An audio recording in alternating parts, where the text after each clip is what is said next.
इस वक्त आप आराम से बैठकर इस वीडियो को देख रहे हैं, मगर मैं आपको कहूं, आज जिस जगह पर आप अभी बैठे हो वो जमीन आज से करोड़ों साल पहले 8,500 डिग्री के तापमान से उबल रही थी, या जिस जगह पर आप बैठे हैं वो जगह लाखों सालों तक बर्फ से ढकी हुई थी। ये दोनों बातें सच हैं। इस 15 मिनट की वीडियो के अंदर आप पृथ्वी के 450 करोड़ साल के सफर को देखने वाले हैं।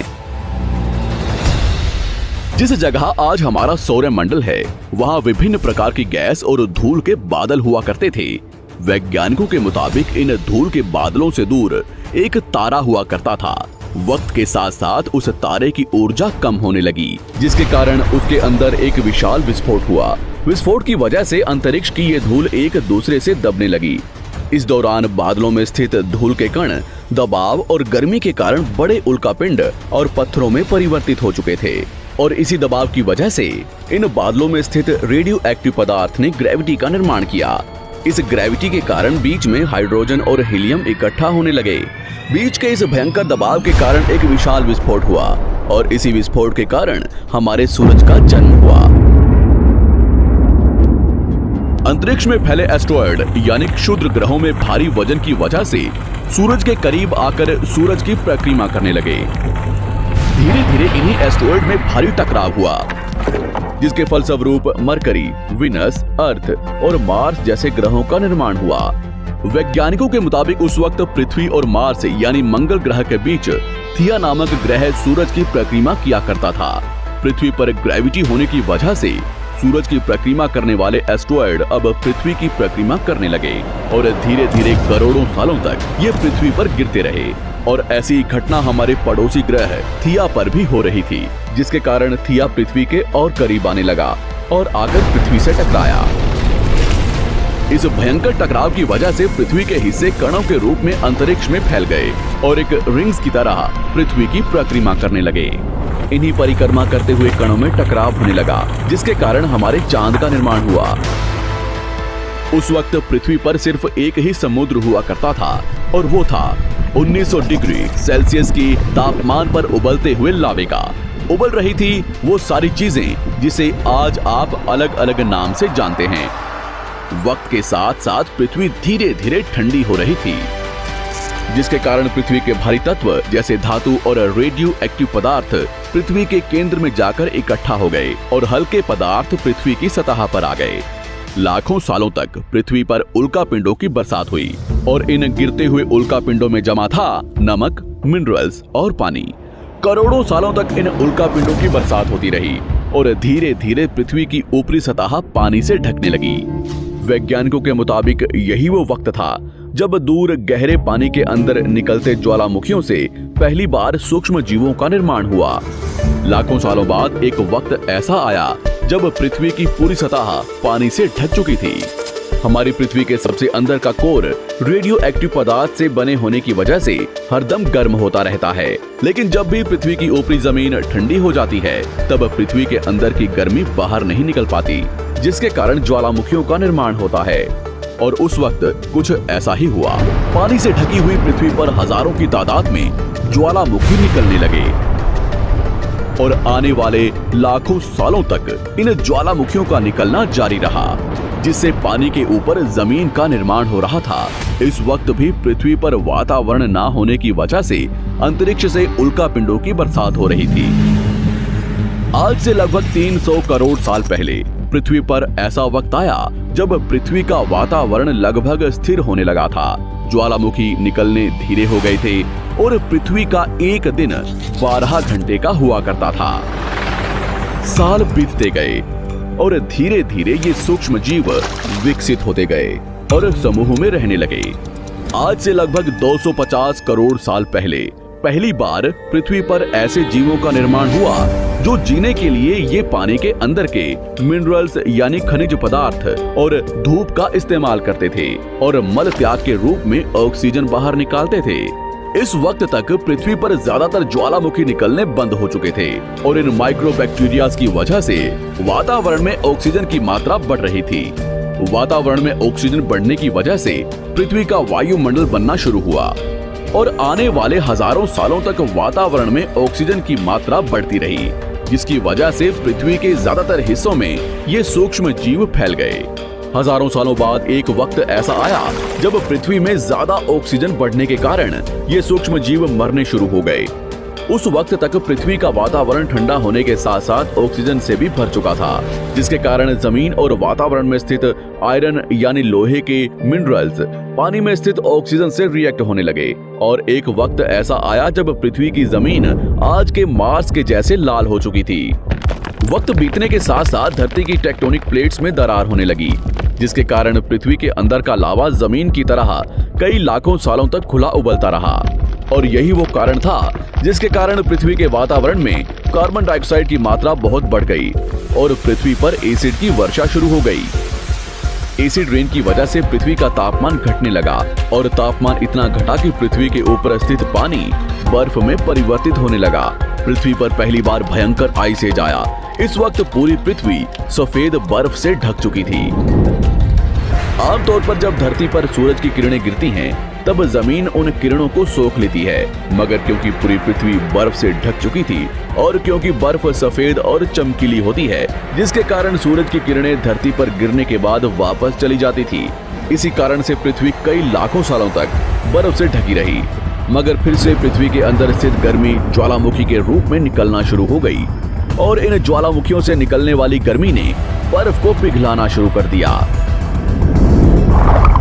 इसी बीच पृथ्वी की गहराई में बचे कुछ सूक्ष्म जीव धीरे धीरे बदल रहे थे और अब वो ऑक्सीजन को अपने शरीर को बड़ा और जटिल बनाने के लिए इस्तेमाल करने लगे थे। इस बीच पानी में अलग से भी छोटे समुद्री पौधे निकलने शुरू हो चुके थे।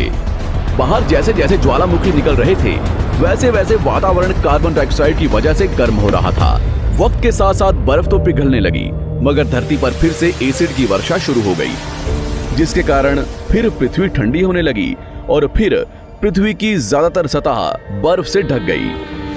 ऐसा बार बार कई हजारों सालों तक होता रहा और इसी कारण से अब समुद्री जीव धीरे धीरे वातावरण के हिसाब से विकसित हो रहे थे। इस बीच कई सारे जीव और समुद्री जंगल्स विलुप्त हो गए, मगर जो बच गए वो धीरे धीरे पृथ्वी के बदलते तापमान के हिसाब से ढलते गए और अब हजारों सालों बाद समुद्री पेड़ बर्फ की वजह से पूरी तरह से मरते या सूखते नहीं थे। अब सूक्ष्म जीव समुद्री जीव बन चुके थे। जब फिर से ज्वालामुखियों ने पृथ्वी की बर्फ को पिघलाना शुरू किया, तब ये समुद्री पेड़ जल्दी विकसित होकर फैल गए। धीरे धीरे वातावरण में ऑक्सीजन की मात्रा बढ़ने लगी और पृथ्वी पर होने वाली एसिड की वर्षा कम होने लगी। वातावरण में ऑक्सीजन आने की वजह से पृथ्वी की ओजोन लेयर्स मोटी होने लगी और आज से लगभग 47 करोड़ साल पहले पृथ्वी की ऊपरी सतह पर पहली बार मोसोस नामक प्लांट उगना शुरू हुआ। वक्त के साथ साथ जमीन पर अलग अलग प्रकार के पौधे और पेड़ उगना शुरू हुए। एक वक्त ऐसा आया जब जमीन के पेड़ों की लंबाई लगभग 80 से 100 फीट जितनी या आज के 5 से 6 मंजिला बिल्डिंग जितनी ऊंची हो चुकी थी। ये वो वक्त था जब समुद्री जानवर समुद्र से बाहर निकल रहे थे और जमीनी जानवरों में परिवर्तित हो रहे थे। धरती की ज्यादातर जमीन एक जगह इकट्ठी हो चुकी थी, जिसे आज हम पैंजिया महाद्वीप के नाम से जानते हैं। पृथ्वी का वातावरण और तापमान लगभग स्थिर हो चुका था और अब करीब 21 से 23 घंटे का दिन हुआ करता था। अब समुद्री जीव पानी से बाहर रहने लगे थे और वातावरण के हिसाब से उनके शरीर का रंग रूप बदल रहा था। धीरे धीरे ये जमीनी जानवर डायनासोर्स में परिवर्तित हो गए। जिन डायनासोर्स ने पेड़ पौधे खाने शुरू कर दिए, उनका शरीर लंबा और विशाल रूप से विकसित होने लगा। कुछ डायनासोर्स शिकार किया करते थे, जिसके कारण वे छोटे और तेज होते चले गए।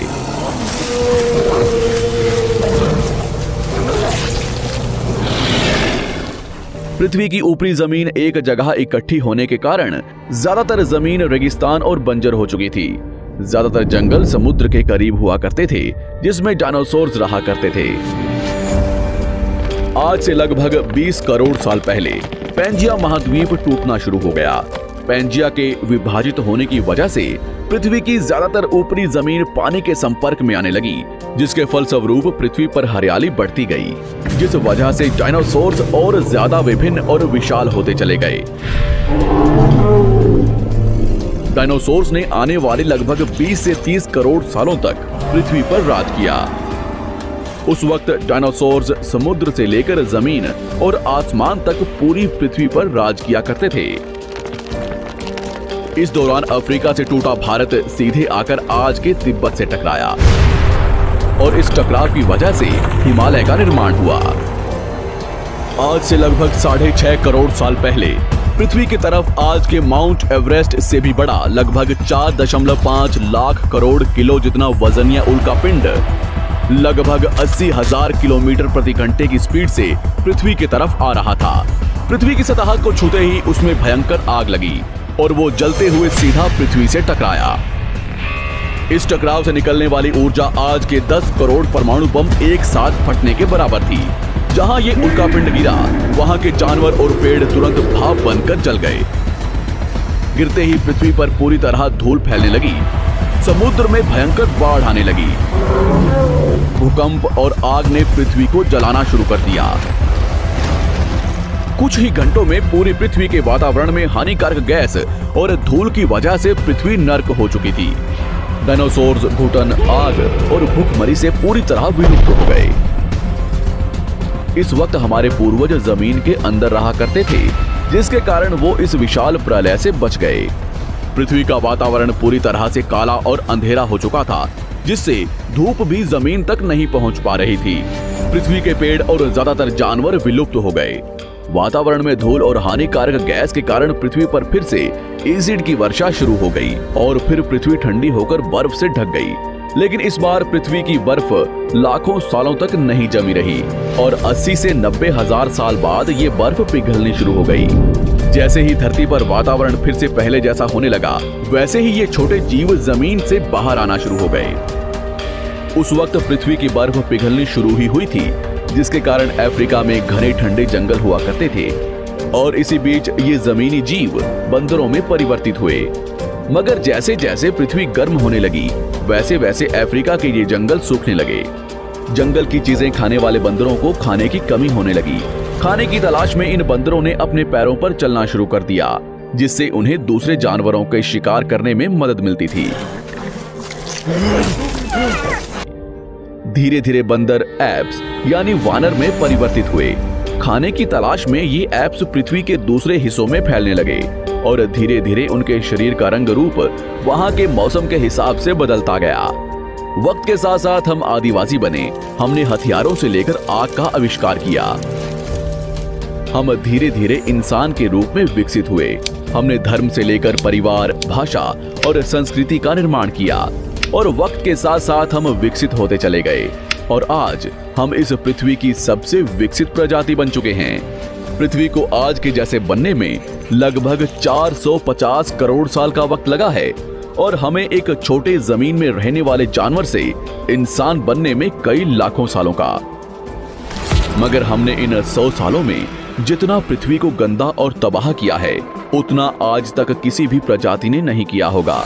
हम फिर से धरती को गर्म कर रहे हैं और कार्बन डाइऑक्साइड की मात्रा बढ़ा रहे हैं। वैज्ञानिकों का मानना है कि पृथ्वी पर फिर से विशाल परिवर्तन होने वाला है। भविष्य में पृथ्वी कैसी होगी, जानेंगे हमारी अगली वीडियो में।